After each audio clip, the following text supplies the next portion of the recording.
இன்றைய தினம் கம்யூனிஸ்ட் கட்சி சேர்ந்த அதனுடைய கட்சி தலைவர் பேசுறார்.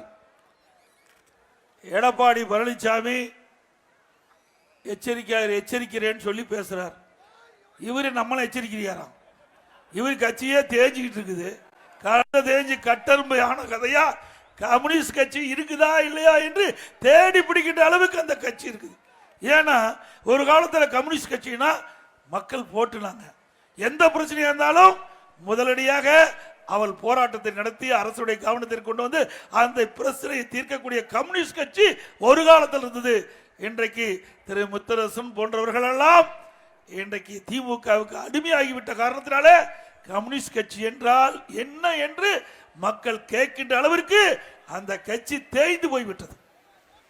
கடந்த 2021 தேர்தல், சட்டமன்ற பொது தேர்தல், அந்த தேர்தலில் திராவிட முன்னேற்ற கழகம் கம்யூனிஸ்ட் கட்சி தேர்தலுக்காக செலவழித்ததாக திராவிட முன்னேற்ற கழகம் வெளியிட்டது.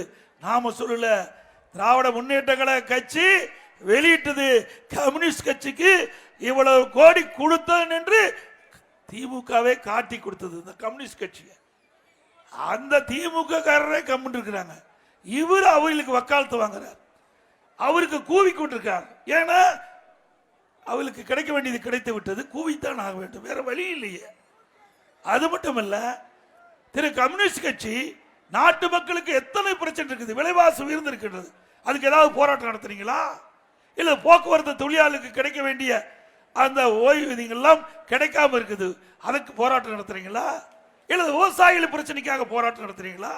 பழைய ஓய்வு திட்டம் அரசு ஊழியர் கிடைக்கவில்லை என்று அவள் குரல் கொடுத்திருக்கிறார், அதுக்கு ஏதாவது போராட்டம் நடத்துறீங்களா?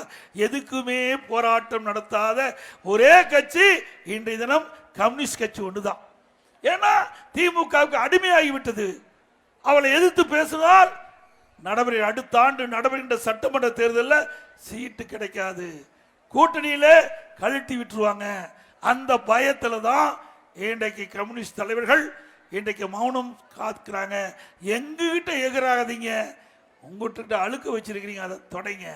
தயவு செய்து எப்பொழுதும் மக்கள் பிரச்சனையை பேசுங்க. மக்கள் தான் எஜமானவர்கள், மக்கள் தான் எஜமானர்கள்.